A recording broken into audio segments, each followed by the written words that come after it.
computador. Pronto. Então, vamos lá. Eu vou passar hoje todo um processo histórico, tá? Como que aconteceram as políticas de alimentação e nutrição no Brasil. Pode ser um pouco enfadonho, mas eu vou enfatizar as partes que eu quero que vocês fixem mesmo, que fazem sentido lá na frente para os outros assuntos que a gente vai lidar. E as outras partes que só são informações, assim, datas enfim, detalhes, eu vou passar um pouquinho mais rápido, tá? Então, como que aconteceu? Mas antes da gente saber como que aconteceram as políticas, qual o histórico das políticas de alimentação e nutrição, é interessante a gente entender o universo da saúde pública. O que é saúde pública? Que muita gente tem preconceito quanto a isso, mas que nessa época de pandemia, ela está provando o seu valor nessa época de pandemia. Se não fosse a nossa saúde pública brasileira, não sei o que seria do Brasil agora, né? Inclusive é o que está segurando as pontas, porque a questão privada não conseguiria jamais chegar nem perto do que o SUS está fazendo. Então a gente vai entender um pouquinho essa questão da saúde pública. Não vamos trabalhar saúde pública mesmo, SUS, nessa disciplina, tá? É só nesse comecinho para a gente entrar na questão da alimentação. Então, olha lá. Para a gente entender a questão da saúde pública, é interessante a gente saber o que é isso, né? Afinal de contas, as políticas de alimentação e nutrição fazem parte da saúde pública brasileira, certo? Então, saúde pública é nada mais, nada menos que todas as ações e serviços que são de caráter sanitário, ou seja, que ajudam a combater, prevenir patologias, prevenir risco da população, certo? E isso é dever do Estado. É obrigação do Estado fornecer. Certo? De acordo com a nossa Constituição, o Estado tem a obrigação de fornecer isso. Agora, o cidadão não tem a obrigação de utilizar, certo? Como várias pessoas não utilizam a saúde pública, mas o Estado tem a obrigação de oferecer. E se você quiser utilizar, você pode usufruir. Ninguém vai perguntar para você, você já tem plano de saúde? Porque se você tiver, você não pode. Ninguém vai falar isso para você. Ok? Então, tanto o filho do presidente quanto o filho do mendigo sem teto, todos têm direito a utilizarem a saúde pública, tá? Tanto para serviços de promoção da saúde quanto para serviços de prevenção e tratamento de doenças. E aí, dentro da saúde pública, a gente tem as políticas de nutrição e alimentação. Porque entende-se que a alimentação tem tudo a ver, está intimamente ligado com o quê? Saúde. Alimentação e saúde estão intimamente ligados. Mesmo que a gente tenha mesmo que a gente tenha descoberto isso de forma mais tardia, mas essa relação, graças a Deus, foi descoberta e a gente consegue prevenir uma série de problemas só com a alimentação, né? Então, as políticas de alimentação e nutrição, elas visam garantir um mínimo, tá? Nutricional. Porque o mínimo nutricional faz parte do mínimo social. O mínimo social é o quê? Você ter comida para você comer. Esse é o mínimo social. O mínimo mesmo, assim, é que aquele cidadão consiga se alimentar pelo menos uma vez por dia. E aí entram as políticas de nutrição para garantir que essa alimentação uma vez por dia seja adequada. Seja para que deixe aquele indivíduo saudável. E até a gente conseguir essa alimentação adequada, sendo garantida pelos mínimos sociais, foram anos. Vocês vão ver aqui o tanto de pataquada escorregada que a gente deu até chegar ali numa política minimamente, bem que a nossa política não é minimamente, até chegar numa política bem interessante no que tange a fornecer saúde para essa população. Então, são diversos serviços que vão garantir um mínimo social relacionado à alimentação. Vocês conseguiram entender esse universo? Eu vou seguir, tá? Se alguém se der um nó aí na cabeça, dá um grito. Essa parte dos mínimos sociais seria o quê que eu não entendi? Então, os mínimos sociais, mínimo que um indivíduo tem para ele ter saúde, quando a gente lembra daquele conceito de saúde pela OMS, que é ter moradia, que é ter... Saúde não é só ausência de doença, né? Isso já foi convencionado há muito tempo. Então, o indivíduo, para ter saúde, ele tem que estar no bem-estar, no completo bem-estar social, de lazer, de trabalho, ele tem que ter casa, ele tem que ter comida, isso é o mínimo.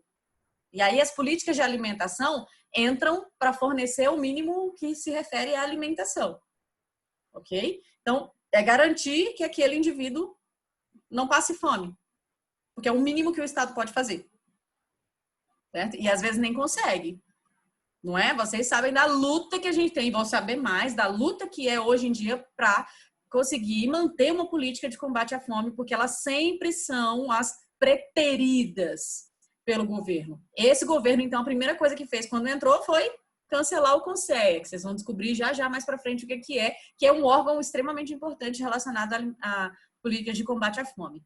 Nossa, não acredito que esse governo fez isso, meu Deus. Oi? Não acredito que esse governo fez isso, quem poderia imaginar? No primeiro dia 1º de janeiro. Ai, ai. O que fez foi extinguir o CONSEA. A gente quase morreu quando a gente viu isso. E quando a gente for estudar o CONSEA, vocês vão ver a importância que o CONSEA tem, aí vocês vão ficar mais de boca aberta. Mas então vamos seguir aqui. Então, lembrando que toda saúde pública é coletiva. Quando eu digo que todo mundo que mora aqui no Brasil, que está aqui no Brasil, sendo brasileiro ou não, tem direito à saúde pública. Mas nem toda saúde coletiva é pública. Me explica aí. Toda saúde pública é coletiva, mas nem toda saúde coletiva é pública. Alguém me explica essa frase? As redes privadas também é saúde coletiva, porém não. Exatamente. Se você tem um plano de saúde, ele é vendido para um grupo de pessoas. Não é só para uma pessoa utilizar, é um grupo de pessoas. É saúde coletiva. A rede privada também é coletiva, porém é privada, não é público. Certo? Então, se você for um refugiado que veio da Venezuela, que veio do Haiti, que veio da Síria, que veio do Líbano, que veio de qualquer lugar, para cá, você vai ter direito tanto quanto um brasileiro nato. O brasileiro nato é até tanto quanto alguém que nasceu aqui, tá? A usufruir da saúde pública. Todo mundo, não tem restrição. Então, vamos lá. Aí a gente entra na questão da alimentação. Porque, assim, hoje a gente tem N programas relacionados à alimentação que vão prover e garantir um mínimo alimentar para a população, mas isso não foi assim, tá? A gente precisou de bater bastante a cabeça, quebrar bastante a cabeça para a gente conseguir isso. Então, olha lá. A gente tem que entender também que a fome no Brasil tem raízes muito profundas e que a gente não consegue de forma fácil resolver isso. Quando você começa a estudar um pouco de sociologia, quando você entra um pouco na história, é aí que você vê que o buraco é muito mais profundo e você fica um pouco desesperado, mas a luta tem que continuar, certo? A fome no Brasil, ela é quase que faz parte do histórico da formação da nossa sociedade. E quando você para olhar essa questão dos privilégios, você vai entender mais ainda. Tá? Por que algumas pessoas talvez nunca vão passar fome e outras talvez vão ficar sempre a vida inteira lutando contra ela. Então a gente tem que observar isso. Mas o governo sempre teve ações estatais ali, mesmo que tímidas no início, para tentar combater. Então os primeiros instrumentos ali de combate à fome aconteceram lá na época de Getúlio Vargas, lá no período entre 1937 até 1945. Período pré-Segunda Guerra, durante a Segunda Guerra ali, mundial. Então, foram os primeiros instrumentos que a gente teve de combate à fome. E o mais engraçado é que a nossa história do combate à fome aqui no Brasil, ela se divide em 3 épocas. E agora a gente provavelmente está entrando na 4ª época, tá? Provavelmente a gente está entrando na 4ª... como se fosse 4ª dimensão. A primeira dimensão, ela aconteceu dos anos 1930 até 1963, que era o período de emergência. Era aquele período de, meu Deus, se a gente não fizer alguma coisa, a população vai ser dizimada pela fome. Esse país não vai existir mais. E aí, de 1964 até 84 foi o período que começou essa organização. O Brasil estava se reorganizando economicamente. Tem um bate-papo aqui? Ah, tá. Pessoal, só um adendo. A Laís acabou me fazendo lembrar. Hoje, vocês podem colocar no bate-papo o nome e a matrícula, mas a partir da semana que vem, a gente já vai ter chamada e eu vou fazer oralmente, tá? Eu vou ficar aqui, fulana, eu, ciclano, eu, tá? Só para saber. Então, vamos voltar aqui. De 1964 até 84, era o planejamento nutricional e econômico do Brasil. Você vai ver que a nutrição e a economia brasileira, ela se comporta de maneira muito parecida, até porque se um país está economicamente estável, a situação nutricional do seu povo também vai estar. Certo? Então, à medida que a gente vai avançando economicamente falando, o estado nutricional e essa questão da fome também vai dando uma melhoradinha, mesmo que discreta, certo? E de 85 para cá.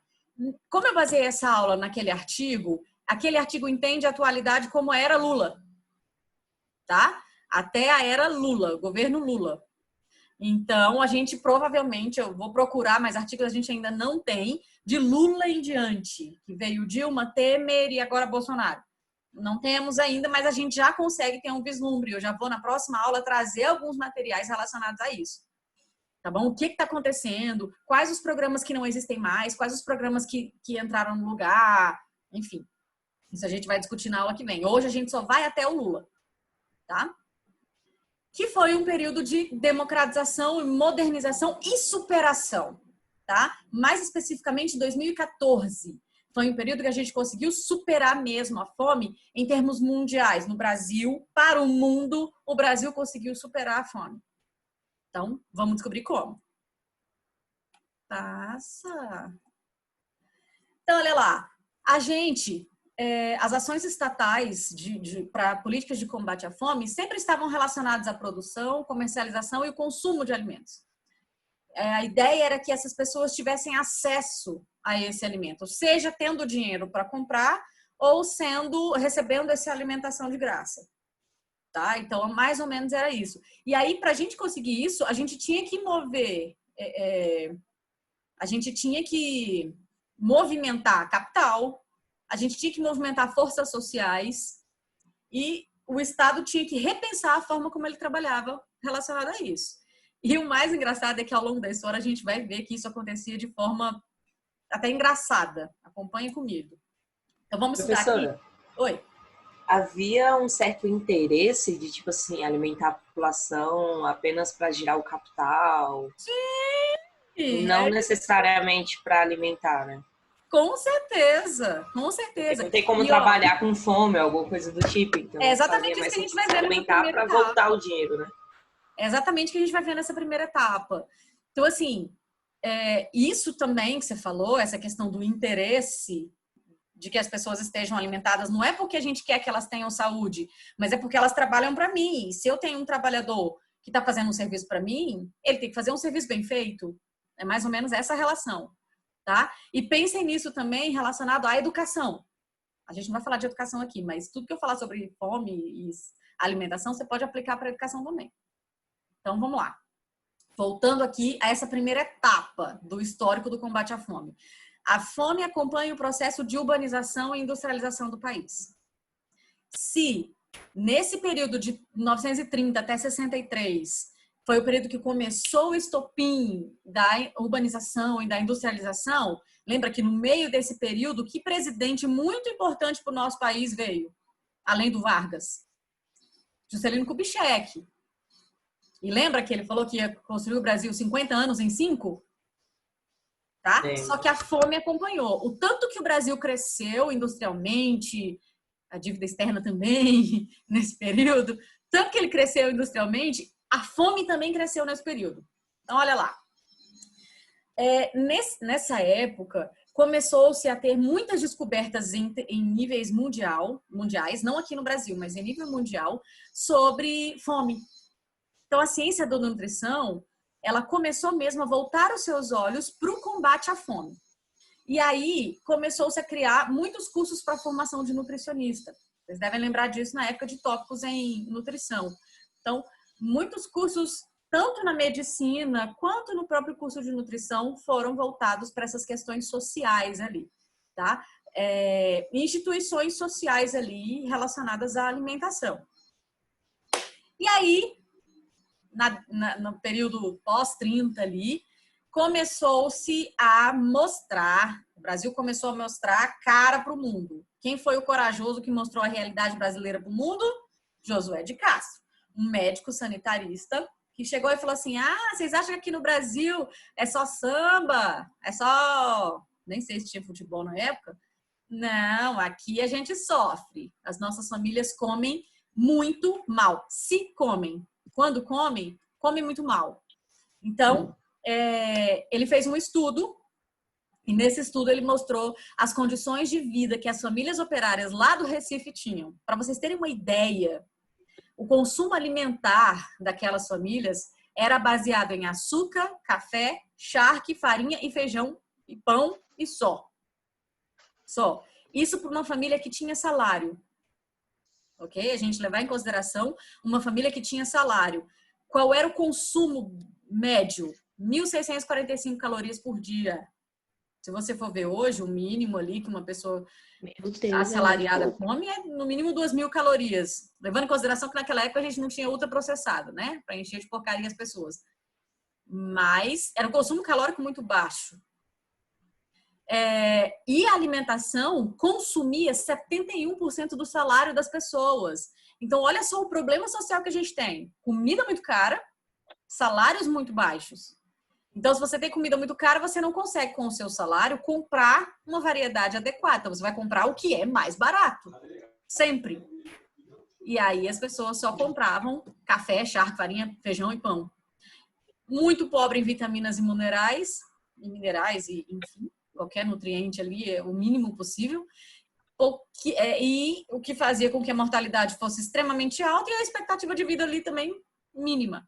Morria-se muito rápido ali. Quem chegava aos 60 anos era herói. Né? Então, o problema era muito complicado. E aí, o que acontece? Josué de Castro mostra isso para o mundo. Presidente Vargas, opa! Espera lá, porque eu não quero que o Brasil tenha essa visão. Aliás, que as pessoas tenham essa visão do Brasil. Misericórdia. Jamais. Vamos fazer alguma coisa para melhorar. Mas é como a Natália falou. Não foi para dizer, não foi por preocupação pelo povo brasileiro. Poxa vida, o meu povo está passando fome. As pessoas não merecem passar fome. Não foi por isso. Foi porque como o Brasil vai crescer se o trabalhador não consegue trabalhar porque ele está com fome? Era isso. Certo? Então, a gente precisa dar um mínimo ali para essa galera conseguir pelo menos comer. Pensem, não se pensava em qualidade de vida. Nessa época, não existia esse pensamento de, nossa, vamos melhorar a qualidade de vida da população. Não tinha isso. Cara, essa galera precisa estar, no mínimo, alimentada para chegar lá na fábrica e não desmaiar. Para evitar que ele falte ao trabalho. Para evitar que ele fique doente. Era essa a preocupação. Então, veio lá em maio de 1940 o salário mínimo. Agora todo mundo ia ganhar um piso ali, ninguém ia ganhar menos que aquilo. Teoricamente, pessoas que tinham carteira assinada, que era uma parcela bem pequena da população. Esse salário mínimo ia garantir que eles conseguissem comprar a ração essencial mínima. Ração essencial mínima. Era como se fosse a cesta básica de hoje. Então, o salário mínimo ia garantir que pelo menos a ração essencial mínima eles comprassem, eles conseguissem comprar. Agora, você pensa em lazer, pensa em moradia, pensa em saúde? Não. Não dava para encaixar no salário mínimo, tá? O salário mínimo era pensando em alimentação. Era não passar fome. As outras coisas você corre atrás. E aí, criou-se também, logo depois do salário mínimo, o Serviço de Alimentação da Previdência Social. Os SAPs. Vocês devem lembrar muito desses SAPs quando falava na aula de políticas de saúde, tá? E quem não deu muita bola para as aulas de política de saúde, eu sugiro que revejam esses conceitos, porque é o que despenca em concurso público, tá? Quem quer fazer essa questão das políticas de saúde, despencam. Então, deem mais valor para essa área. Quem não gosta de história, etc., volte os olhos ali para isso.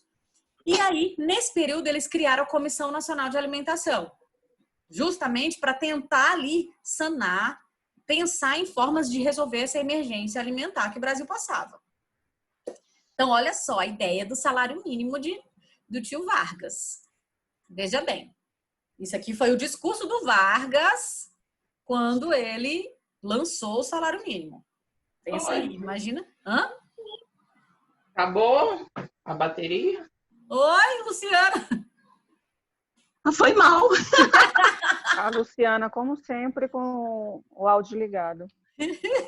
Essa Luciana. Mas vamos voltar aqui para o Getúlio Vargas. Olha que quando ele foi lançar o salário mínimo, se achando bam, assim, agora você imagina você, como o povo que passava fome, assistindo esse decreto, esse discurso. Aí chegou o salário mínimo e falou assim, olha, o salário mínimo visa assegurar o trabalhador remuneração equitativa, capaz de garantir-lhe o indispensável para o seu sustento e da própria família, estabelecendo um padrão mínimo de vida para a grande maioria da população, aumentando no decorrer do tempo os índices de saúde e produtividade, obviamente, né?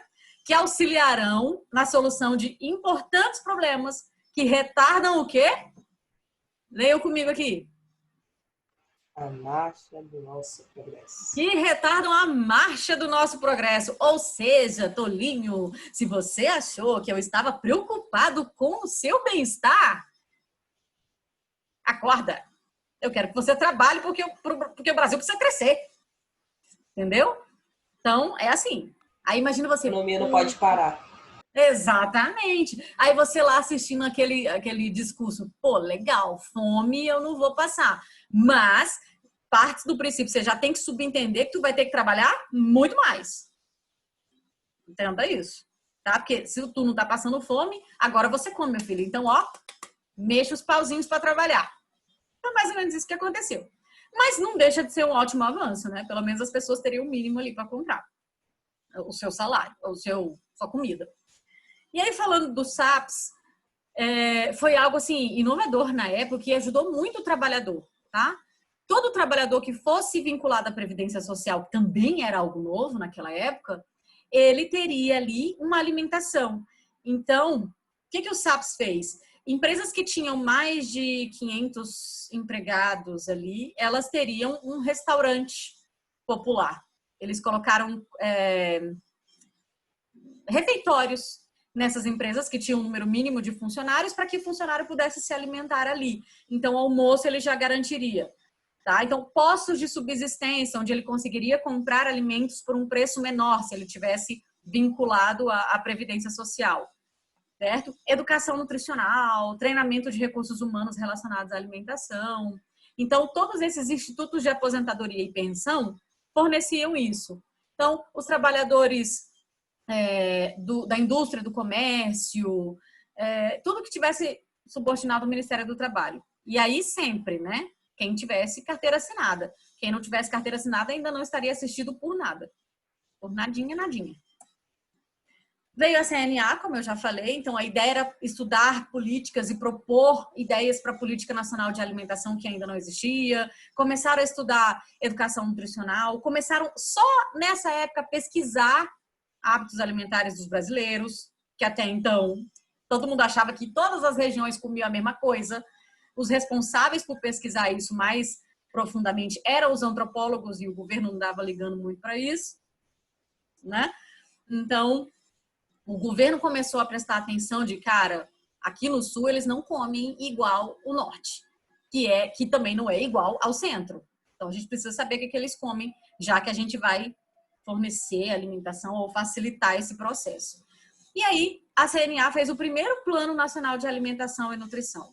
Mas pensem comigo, é importante lembrar, todos esses programas, eles estavam relacionados apenas aos trabalhadores de carteira assinada e, ao longo do tempo, começaram a abarcar escolares e o grupo de mães e bebês. Tá bom? Então, a gente aqui, se a gente não tivesse carteira assinada, não seríamos abarcados por esses programas, porque a gente não é... Não, talvez eu que sou mãe, as mães também, né? Mas quem não era mãe, quem não era trabalhador de carteira assinada e quem não era escolar, era meio que invisível para esses programas iniciais ali. Vocês vão começar a perceber isso. Então, o que a gente conseguia ver? Qual era o cenário epidemiológico naquela época? Gente, tá tendo uma reforma aqui, então esse barulhinho vai ficar, tá? Espero que não esteja incomodando muito.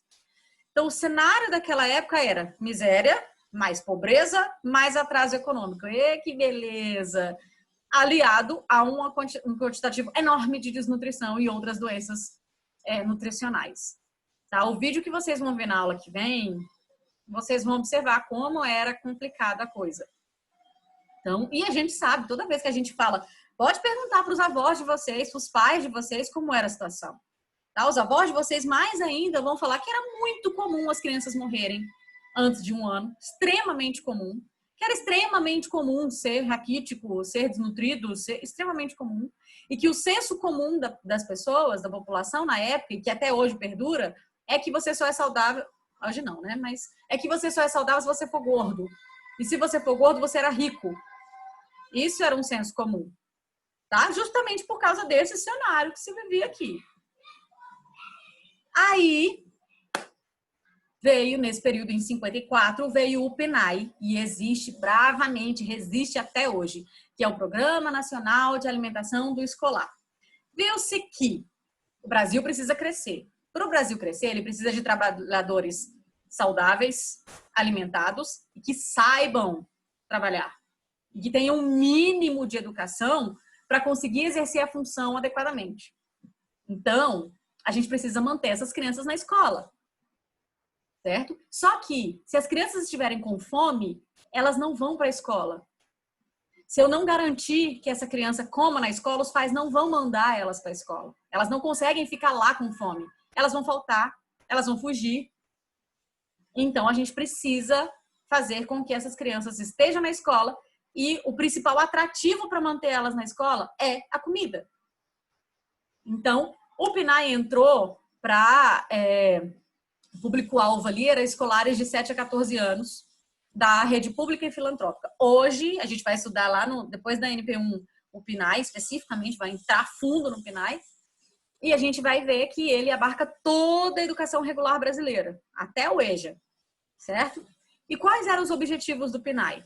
Melhorar as condições nutricionais desses estudantes para que eles melhorassem a capacidade de aprendizado deles, para que eles ficassem mais saudáveis e não faltassem à escola, certo?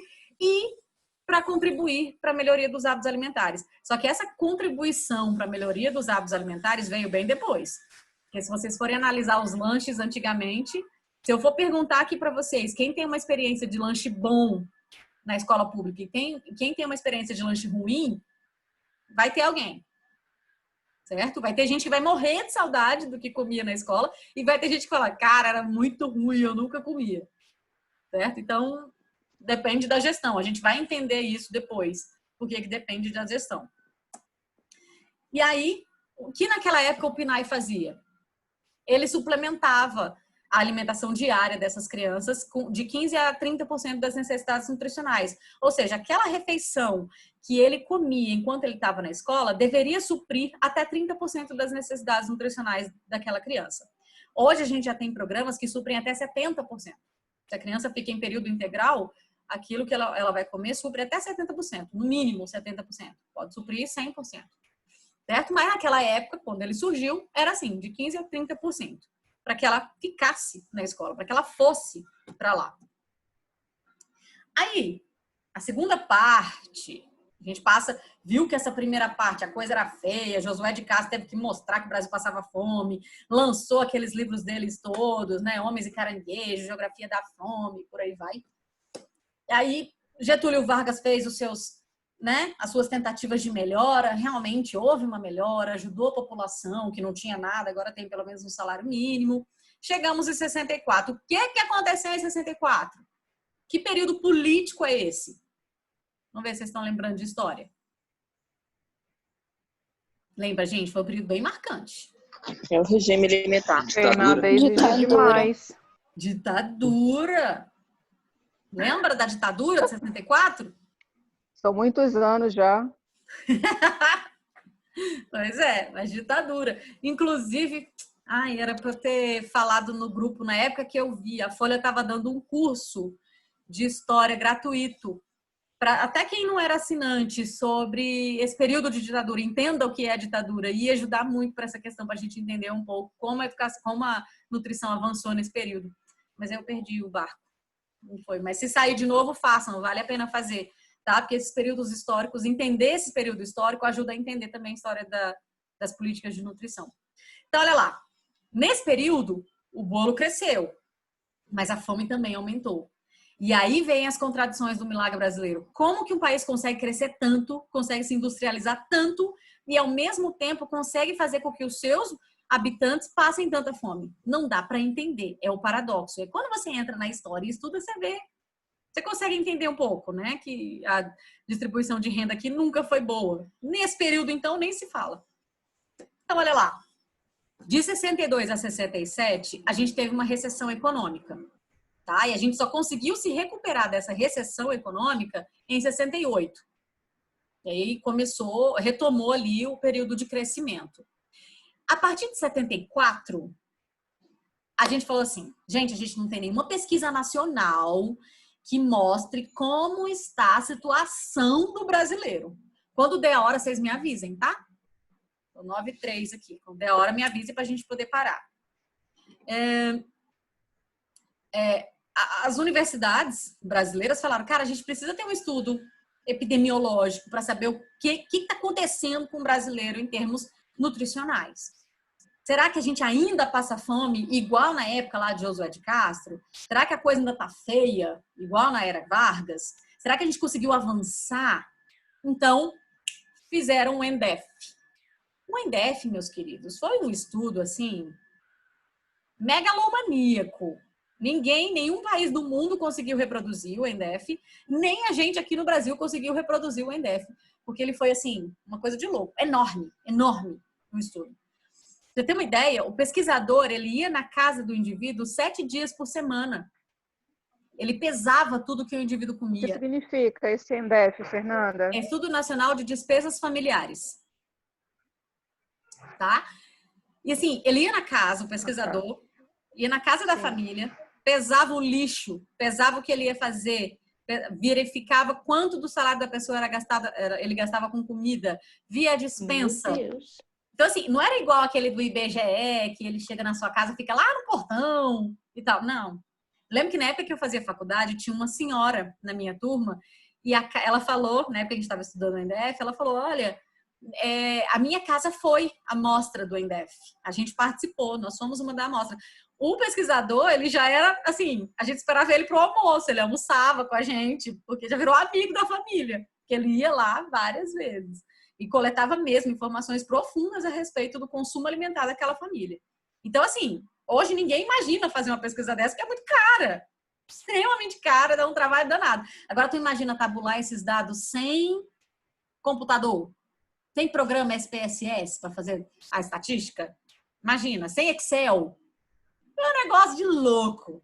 É um negócio de louco. Mas que trouxe dados importantíssimos, assim.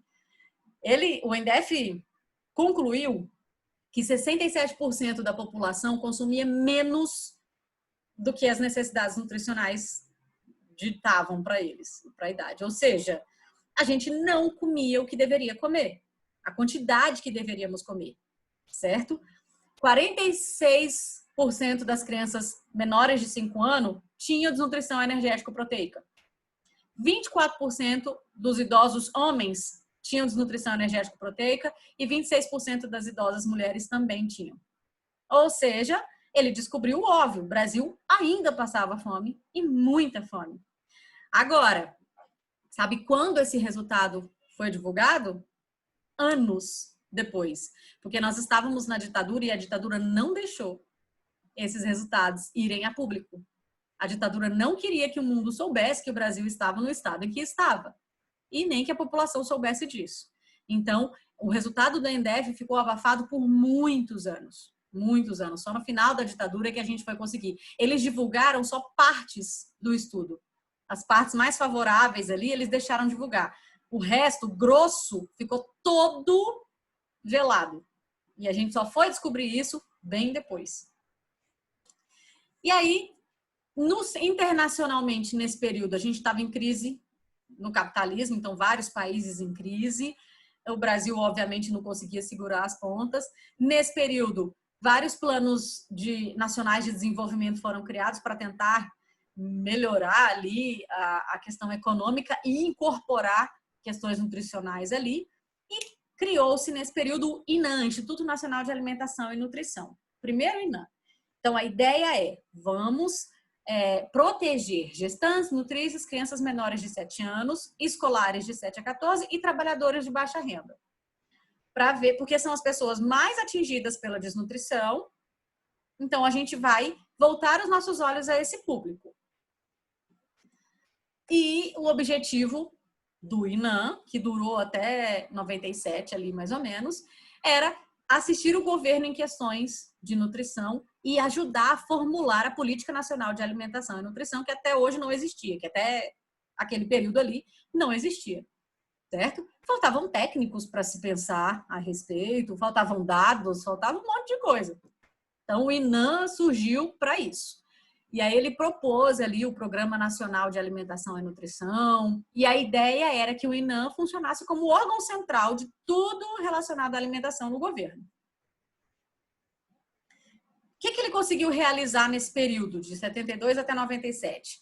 Ele conseguiu ações de suplementação, ele conseguiu criar o Programa de Nutrição e Saúde, Programa de Complementação Alimentar, o PNAE, tá? O INAH foi que instituiu, o PAT, que existe até hoje, que é o Programa de Alimentação do Trabalhador, tá aí porque o INAH existiu, racionalização do sistema, então essa questão do pequeno produtor, o que o pequeno produtor produz ser utilizado para ajudar em campanhas de alimentação, e o PROAB, que também está ali na ativa, que é o Programa de Abastecimento de Alimentos Básicos em Áreas de Baixa Renda, certo? Combate a carências. Foi o INAH que teve a primeira ideia de saber que, temos carências de vários nutrientes, a gente precisa dar um jeito nacionalmente de melhorar essa situação. Então, foram eles que tiveram a ideia do enriquecimento alimentar, de enriquecer farinha de trigo e milho, não, isso aí vem bem depois, mas de adicionar nutrientes em alimentos, de fazer campanhas de distribuição de ampolas de vitaminas e minerais para pessoas de baixa renda, enfim. Foi o INAH que apoiou estudos e pesquisa e realmente, a partir da criação do INAH, várias pesquisas foram sendo criadas, foram sendo feitas. Oi? Esse INAH aí, ele que colocou o iodo no sal? Também, ou foi antes? a iodatação do sal. Também estava dentro da questão da suplementação alimentar, né? Na verdade, veio um pouco antes do INAH, tá? Porque é desde a década de 50, se eu não me engano, a iodatação do sal. Mas ele continuou com essas pesquisas de mantém a mesma quantidade de suplementação ou não. Tem relação na manutenção, tá? E o desenvolvimento da infraestrutura para poder se distribuir os alimentos. Então, a primeira cesta básica brasileira, quem pensou foi o INAH, nesse período aí. O primeiro PRONAN, que é o Programa Nacional de Alimentação e Nutrição, certo? Durou só um ano, o INAH que instituiu. Várias dificuldades administrativas fizeram com que ele não conseguisse durar muito, mas ele criou programas ali de suplementação de gestantes, pré-escolares, nutrizes, tá? Mas com uma abrangência muito pequenininha, ele só durou um ano. E aí depois, em 76, a pessoa falou, não, vamos continuar com o PRONAN, vamos criar o segundo PRONAN, tá? Com uma questão ali nutricional mais forte, com distribuição de renda, com uma política econômica agrícola que juntasse as duas coisas, combate à fome e ajuda ao pequeno produtor. Então, aí ele veio criando distribuição de alimentos, modernização da produção para que a gente conseguisse produzir mais comida, para que a gente conseguisse distribuir mais também, desenvolvimento de agroindústria, organização de pequenos produtores e um pouquinho da organização da distribuição da renda, tá? Mas só um pouquinho, de forma bem discreta. E aí a gente vai...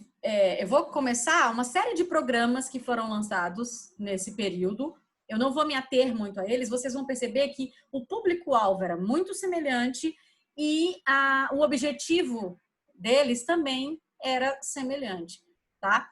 E vocês vão ver que atingia um público muito restrito. E a cada governo mudava o nome e mudava a ação dos programas, tá? Então, esse PNS, Programa Nutrição e Saúde, são para crianças e gestantes e trabalhadores com renda até 2 salários mínimos. A ideia era diminuir a taxa de mortalidade ali dessas crianças e de recém-nascidos de baixo peso e estimular o aleitamento materno, certo? Então, o que eles faziam? Distribuição gratuita de alimentos básicos, ou seja, cesta básica.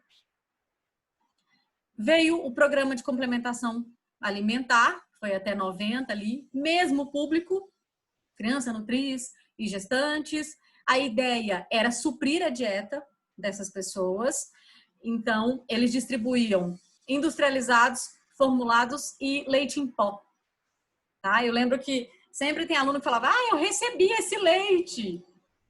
Durou até a década de 90. Então, é bem comum, assim, muita gente recebeu. E variava muito o alimento de estado para estado. Aqui em Brasília era basicamente cesta básica e um pão e um leite. O Roriz dava na época, no finalzinho ali, na época do Roriz, tinha muito isso. O PAT, esse aqui é um diferencial, existe até hoje, né?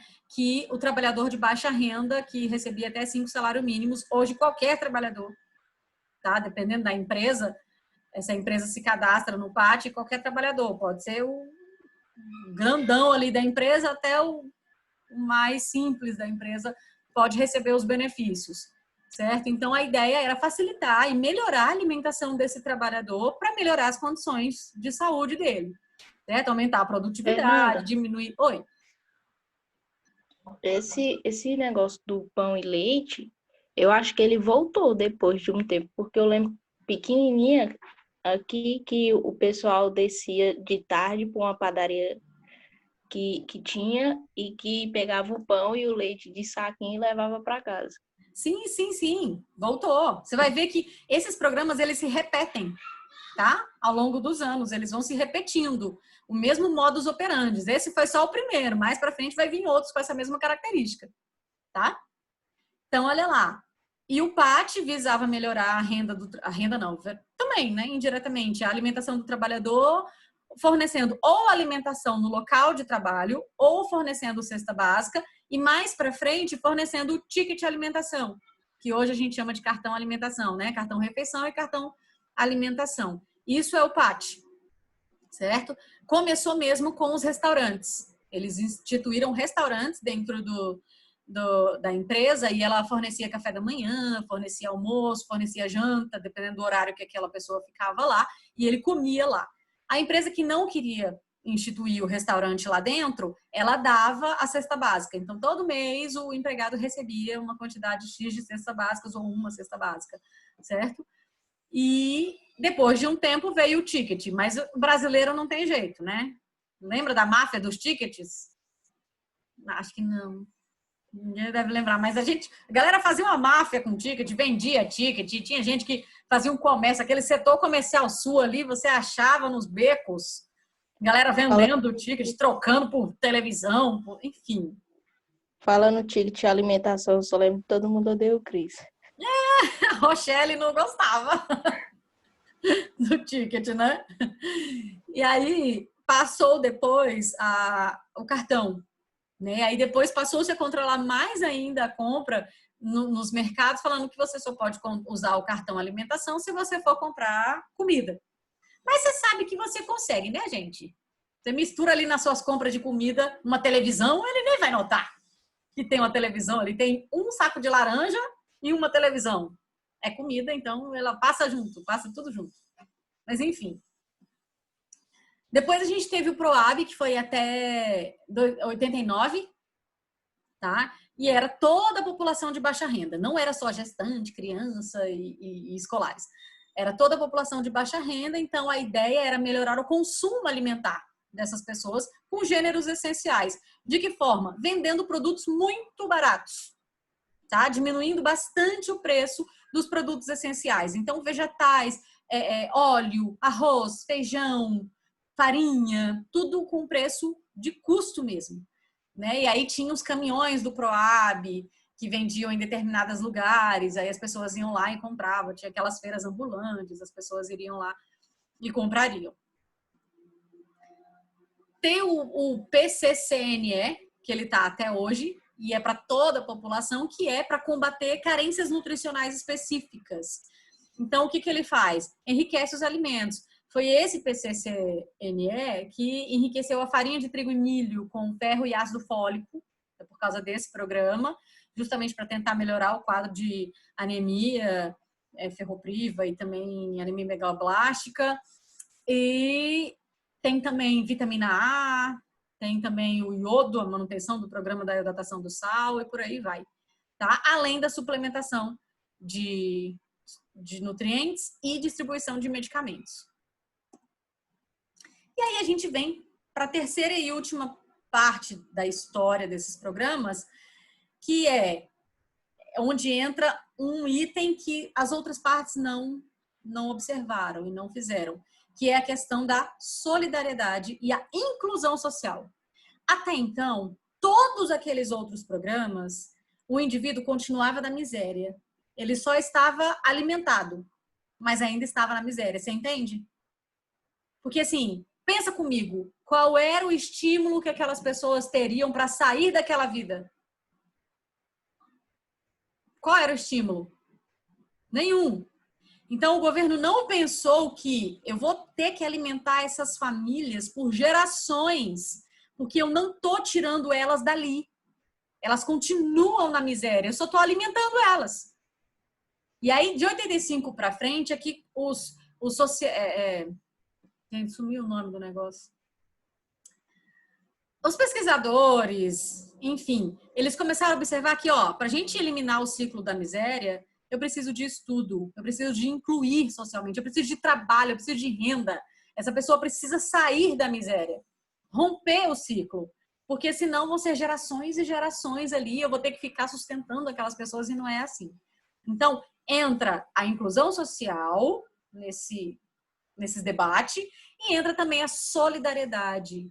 A gente vai puxar muito questões éticas, a gente vai dizer para a sociedade que se aquela pessoa está passando fome, você tem parcela da culpa. Então, você também tem que ajudar ela a sair dali. Então, vamos ver como isso aconteceu. Então, terminou a ditadura, veio Tancredo ali, né? A ideia, eu achei bem interessante o que Tancredo fez. Se ele tivesse ficado por mais tempo vivo, seria bom. Mas, enfim, né? Dizem que... Enfim, muitos mistérios envolvem essa morte. Mas o que Tancredo falou? Retomar o crescimento econômico e criar empregos. Toda a política econômica do meu governo está subordinada a esse dever social. Enquanto houver nesse país um só homem sem trabalho, sem pão, sem teto, sem letras, toda a prosperidade será falsa. E realmente, não adianta encher a barriga das pessoas e continuar deixando eles na miséria. Porque isso não vai fazer o país crescer. Só vai fazer um país pobre onde as pessoas não passam fome. Certo? Então ele falou, não, inclusão social é fazer as pessoas evoluírem também, junto com o país. E aí entrou-se forte ali, com forte prioridade na área da alimentação e nutrição. Então veio o programa Abastecimento Popular, programa de suplementação alimentar, reforço no PNAE, programa de reforço alimentar em creches, aumento do número de creches e o reforço alimentar nessas creches para melhorar a qualidade alimentar desses bebês, e esse Programa Nacional de Leite para Crianças Carentes, que provavelmente é esse que a Ana falou. Tá? Ele durou um tempinho. Então, nos últimos 3 anos da Nova República, de 87 até 89, eu já era nascida, não lembro de muita coisa, mas né, eu tinha o quê? 5 anos em 87? Diluiu-se um pouco essa questão das prioridades sociais, porque eles estavam fazendo muitos planos para a estabilização econômica do país. Então, o Plano Collor, nesse período ali, o Cruzeiro Velho, o Cruzeiro Novo, tudo isso é questão econômica. Então, as questões sociais ficaram bem esquecidas nesse período. E quais foram os programas ali? de 85 a 93, a gente teve o PSA. Olha o público-alvo de novo. Crianças e famílias pobres. Tá? Bem parecido com o PNS, Programa Nacional de Suplementação, e a ideia era distribuição gratuita de alimentos básicos. O que vocês vão notar é que parece que os governos não se esforçavam em pesquisar o funcionamento, qual foi o resultado daqueles programas, sabe? Tem toda uma base eleitoreira de pão e circo. Lembra? Quando vocês estudaram histórica daquele negócio do pão e circo? Eu vou dar comida para essa galera ficar do meu lado. Eu vou divertir um pouquinho eles para eles ficarem do meu lado. E assim eu vou ter eleitor para sempre. Então era mais ou menos isso. Eu não queria saber se isso que eu estava distribuindo era suficiente para melhorar a vida da pessoa. Eu só queria que ele não morresse de fome, porque os índices eram vergonhosos. Então eram programas muito repetitivos, que não tinha diferença entre um e outro. Veio esse aqui, o abastecimento popular. Mais uma vez, parecido com o PROAB, comercialização de alimentos básicos por preço muito baixinho. Veio o Programa Nacional de Leite para Crianças. Então, toda criança ali carente, com menos de 7 anos, iria receber leite. Ele ia receber um ticket e aí ele poderia receber 30 litros de leite tipo C. Então, ele ia lá na padaria conveniada, dava o ticket e recebia o litro de leite. Como se isso fosse resolver alguma coisa na vida dessas crianças, né? Imagina aquela criança na época que tinha intolerância à lactose. Lascou. Mas, enfim, ninguém tinha intolerância à lactose naquela época, né? Aquelas crianças pobres não poderiam ter esse tipo de privilégio, digamos assim. Era o que se pensava. E aí veio, a partir de 90 até 92, o Collor, né? Durou ali um tempo. Ele veio com aquelas ideias neoliberais de reforma de Estado, que quem já tinha consciência naquela época viu que não deu muito certo, teve uma crise cabulosa, pegou as poupanças de todo mundo, uma coisa de louco. Né? Quem lembra da inflação naquele período, onde você ia no mercado de manhã, o produto era um preço, meio-dia você ia, o produto era outro preço, e à noite o produto era outro preço, e vinha aqueles carinhas marcando o preço com aquelas maquininhas lá, tinha gente que voava em cima do carinha para segurar ele para não marcar o preço, para pegar o preço anterior, era uma loucura. E aí, nessa época, programas sociais não renderam muito bem, porque a gente estava ali patinando nas pataquadas do Fernando Collor, que foi impeachmentado em 92. Né? PC Faria chegou lá, jogou tudo no ventilador e é isso aí que está acontecendo. E aí a galera tirou o Collor. Certo? E aí, em 93, veio o Itamar Franco, que veio com uma consciência maior, uma consciência alimentar ali maior, sabe? Ele chegou e falou assim, não, vamos implementar a Política Nacional de Segurança Alimentar. E aí, em abril, instituiu-se o CONSEA.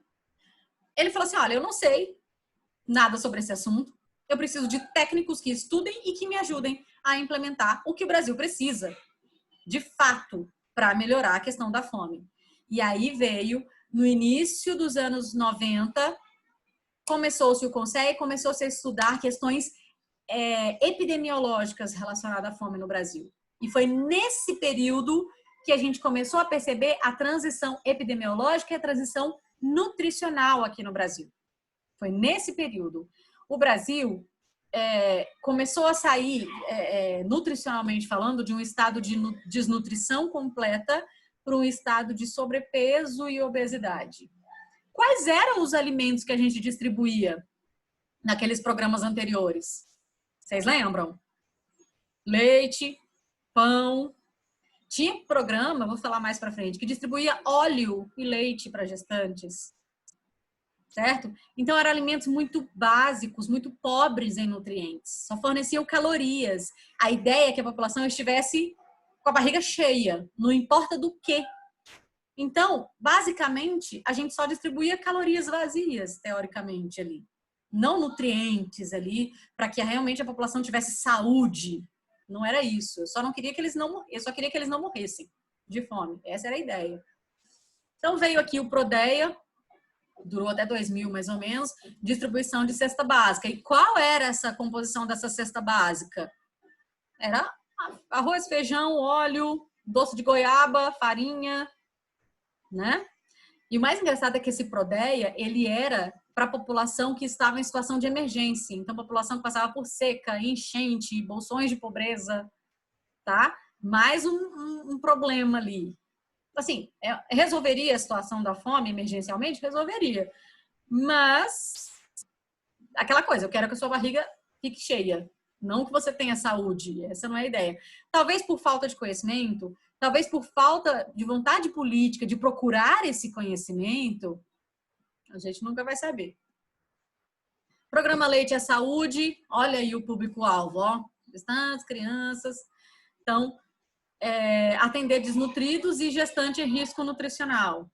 Então, vamos diminuir. Nessa época, a mortalidade infantil estava muito alta. Então, vamos diminuir a mortalidade infantil e vamos dar leite para essas crianças. E olha o que eles davam. Leite em pó e óleo de soja. Pensa, como se isso fosse a única coisa que essa criança precisaria para crescer saudável. E já dá para imaginar que isso não ia funcionar, né? Óbvio que isso não ia gerar saúde. Ia prolongar a vida dessa pessoa, mas com uma qualidade de vida muito baixa, porque ela não ficaria saudável por conta disso.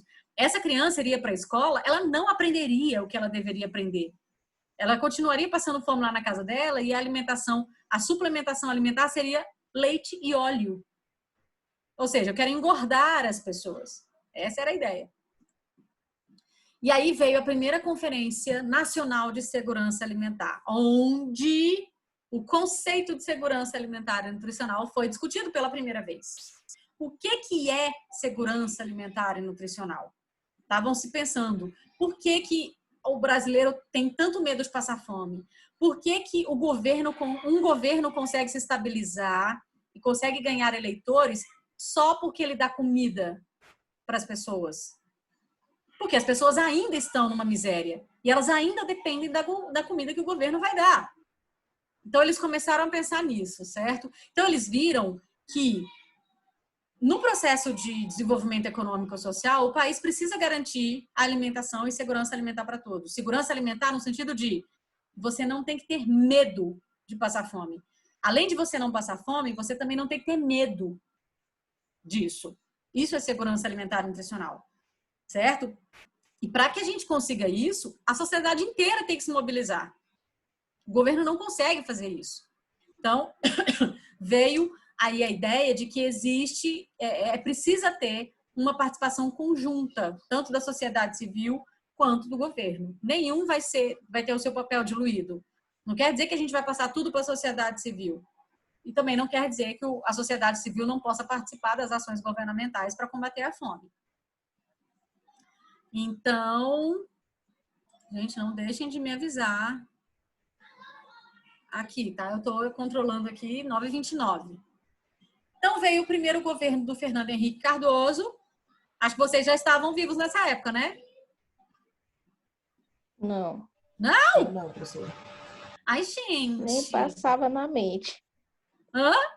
Sério? Nem passava na mente. Nem tinha nascido. Ah, meu pai. Não. Só em 2000 que Jesus abençoou. Olha isso, gente. Eu nasci um ano depois. Eu sou de 99. Eu também. Ah, nem, gente. Somos babies. Tudo bem, agora vocês sabem, né? Disso. Mas eu vivi isso. Lembro exatamente disso aqui. Então, o que acontece? Criou-se o programa, o FHC, Comunidade Solidária. Olha a solidariedade entrando aí. Olha o governo puxando ali a sociedade civil, a responsabilidade dela. Porque a gente não tem uma renda totalmente desigual. Se você tem muito e do seu lado tem alguém que tem pouco, alguma responsabilidade ali, indiretamente talvez, você tem. Então, vamos ajudar. Então, essa foi a nova estratégia que o governo adotou para combater a pobreza e a exclusão. Unir esforços para melhorar a qualidade de vida. Primeira vez que a gente entra com essa questão aqui, ó, melhoria da qualidade de vida. Até aqui, tudo que se pensou era somente em alimentar, fazer não morrer de fome. Aqui não, vamos melhorar a qualidade de vida. Então, descentralização de ações, mas o mais engraçado é que nesse período o Conceia foi extinto. A FHC chegou e falou, não, eu não quero mais Conceia. Vamos criar o Conselho Comunidade Solidária, que acabava fazendo a mesma coisa que o Conselho, tá? Só mudou de nome. Opa! E aí veio de novo o combate a carências nutricionais. Olha aí o público-alvo de novo. Idoso. Reparou que nenhum desses programas, até hoje que eu falei, pensou no idoso? Repararam? Sim. Nenhum desses programas tinha como público-alvo idosos. O máximo que chegava era até trabalhadores de baixa renda. Nenhum pensava. Então, assim, a vida do idoso nesse período de reformulação foi muito, muito dura. Muito dura mesmo, tá? Claro que tinha toda uma política de idoso ali sendo desenvolvida, mas os programas relacionados à alimentação não pensavam neles. Definitivamente não pensavam neles, tá? E esse aqui, por exemplo, era bem parecida ao leite à saúde e distribuir o quê? Leite de soja e leite em pó e óleo de soja. Tá? E eles, na época, os médicos, enfim, os profissionais, quando viram uma criança em estado de desnutrição, ainda aconselhavam a mãe a colocar o leite no óleo, o óleo no leite, para aumentar o aporte calórico daquele leite. Tá? Professora, Oi. minha mãe, ela foi professora por um tempo e ela disse que era colocado uma colher de óleo em cima da comida da criança. Sim. Para ela engordar, para ela ficar forte. Sim, era muito isso. Eu lembro que na época, eu entrei na faculdade em 2001, e nessa época ainda tinha professoras que falavam que uma estratégia para melhorar a questão nutricional da criança era diluir leite em pó no leite líquido, era colocar óleo no leite e por aí vai. Aí, obviamente, até eu me formar, as coisas avançaram bastante e viu-se que as orientações mudaram, né? Mas ainda tinha porque... Até a gente estudou semestre passado sobre a questão de quando a criança ela não tem condições de ter o Aptamil, esses leites assim, como que faz a diluição do leite de vaca para dar para a criança. E tem a colher de óleo. Até hoje, sim. Então, existe. Sim, tem sim. Só que aí o que acontece? Quando a gente pensa nesses programas que não existe a possibilidade de um plano B, que é só isso, hoje uma criança conseguir um leite pelo SUS. Dependendo da situação que ela esteja, ela consegue aquele leite específico, né? Mas por que não fornecer? Depois, mais para frente, você vai ver que eu tenho programas de distribuição de alimentos que vão fornecer vegetais e frutas para melhorar a alimentação dessa criança e não simplesmente colocar óleo no leite. Você me entende? Que tem que ser algo mais amplo, mas até esse período, carência nutricional era combatida com leite e óleo. E não combatia carência nenhuma, né? Porque a criança continuaria com carência nutricional, só estaria mais gordinha. Isso é fato. No segundo governo A falsa saúde. Exatamente. Era só para inglês ver. Não tem essa expressão? Era engordar a população para inglês ver. Então, assim, no segundo governo, a FHC, foi de 99 até 2002, aprovamos ali 5 minutos, tá? Vamos falar só desse slide aqui. No segundo governo FHC, a gente aprova a Política Nacional de Alimentação e Nutrição. Graças a bom Deus, ela foi finalmente publicada. Lembra que desde o INAM, eles estavam pensando na Política Nacional de Alimentação e Nutrição, só foi aprovada aqui, no segundo governo FHC. Então, demorou muito tempo. Pensando, muito tempo mesmo. E quem aprovou, quem criou isso, foi a Coordenação Geral da Política de Alimentação e Nutrição. Então, foi uma cúpula, né, essa coordenação de profissionais ali se reuniu para criar essa política, a CGPAM, tá? Então, todas as alterações dessa política, todas as adaptações, quem faz é a CGPAM, Coordenação Geral da Política de Alimentação e Nutrição, certo? E aí eles criaram o Programa Nacional de Renda Mínima, vinculado à saúde, que é o Bolsa Alimentação. Então, já entra muito a questão agora da transferência de renda, que antes a gente não via. A gente via muito distribuição de alimento. agora que entra a distribuição de dinheiro. O Brasil já estava mais estável economicamente falando, então já podemos observar esse movimento. Então, 36, 4 minutos, só mais esse aqui. Programa Nacional Renda Mínima, o Bolsa Alimentação. Olha o público-alvo de novo. Mesma coisa. Aqui já com uma cara diferente, tá? Então, era melhorar a situação de saúde das famílias que tinham risco nutricional e famílias que tinham renda mensal até 90 reais per capita, ou seja, cada pessoa da família, dividindo a renda pela pessoa da família, dá 90 reais, certo? O que eles receberiam? Um cartãozinho onde eles poderiam sacar de 15 a 45 reais, dependendo do número de pessoas da família. E esse saque, eles poderiam comprar alimentos, certo? Então, já veio, ao invés de distribuir uma cesta igual todos os meses, ou então leite e óleo, ele receberia um cartão onde ele compraria esses alimentos. E aí você tem um leque maior, né? Você pode comprar verdura, pode comprar fruta, N coisas. Diga, Ana. Mas é só até 45 reais por mês? É. Meu Era Deus. só isso. Que se você for levar em consideração, era só para comida, entende? Era só para comida, era uma Gente, coisa muito muito pouco. pouquinha naquele período. Sim. Mas em 2001, 45 reais dava para fazer muita coisa. Tá? Em 2001 até 2003 ali, 45 reais você conseguia fazer uma compra boa ali, de comida. E assim, se você pensar 45 reais é pouco, mas ele é a metade do que era a linha de corte para você poder receber esse benefício, né? Se você for ver que a família tinha até 90 reais, ele poderia até receber metade do que ele já tinha. Ele já tinha. Exatamente, bom raciocínio. Então, vamos dar uma pausazinha, vamos fechar esse link aqui, e aí 10 horas a gente retoma com um link novo. Tá bom? Tá bom. Tá bom. Então, vamos lá fazer um xixi. 10 horas a gente volta. Tá bom. Até daqui a pouco. Até. Deixa eu interromper, parar a gravação.